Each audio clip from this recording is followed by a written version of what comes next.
All right, guys, just a real quick one here. I'm going to share the story of my buddy Jack and his skx007. Now, he's had this watch for about 5 years.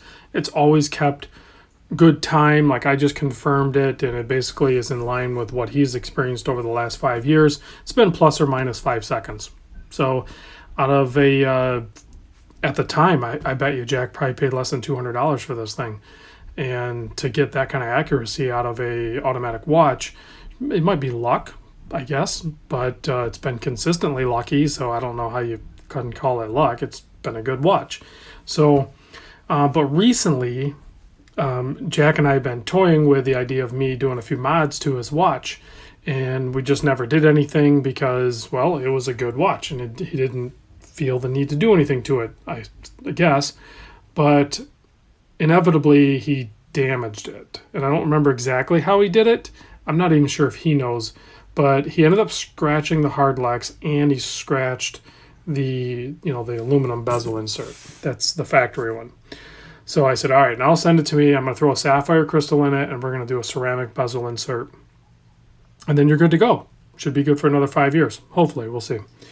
So I just wanted to share with you what we did.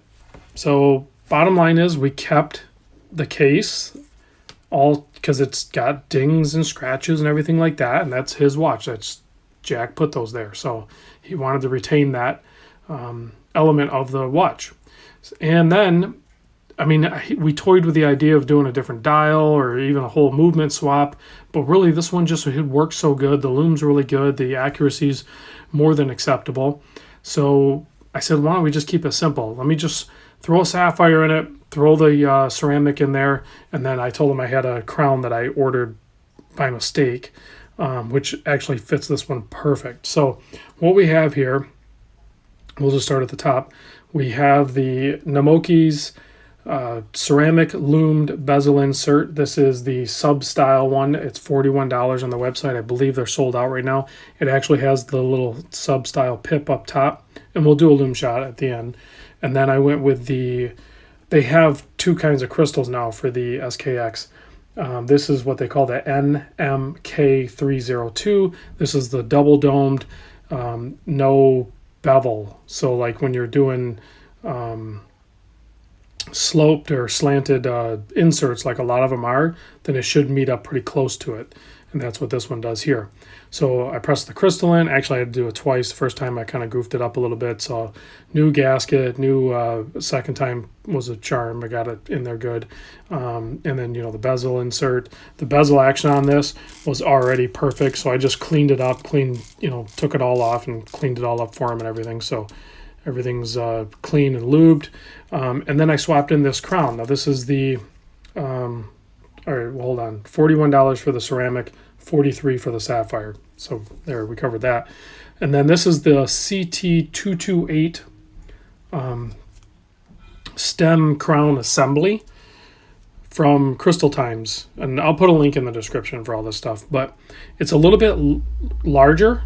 So like if you look at a factory SKX, you can see, here, let's zoom in so you can see here. You'll see the size of the crown. It's a little bit larger, and it's like, in my opinion, the perfect size. It doesn't stick out really any much further, that it's going to be a problem or anything like that past the crown guards. And then they have a bunch of different kinds, and this one was all polished, and then it's filled with black. So it matches the 007 great. And it's so much easier to manipulate. Like, it's a near pleasure. And it has an insane pop to it. It has 3 gaskets, so you're going to have, like, even if you don't mod anything else on your SKX, pop the case back off, maybe grab a new gasket if you want, lube it, and then throw one of these CT228 crowns in there, and you will feel like you just created a whole new watch. It is that much easier, nicer to operate, and those are only $30. So all in, we're looking at $114 basically, and it just kind of looks like an OEM Plus. It just looks a little bit more enhanced. So, and then he likes this Blue Shark NATO that he has on there. I think that's his go-to strap for this watch. So let me pop it on wrist real quick. So you can see there, just a good, clean looking watch. And I did go with the clear AR on this. We've talked about that in the past. So let me give you a lume shot, and then that's it for this video. I'm going to keep it nice and short. So, but that, you know, I think doing the bezel insert and the sapphire and the stem and crown assembly, you really don't need to do anything more than that. I think that's perfect. So, all right, thanks for watching, guys. I'll see you on the next vid.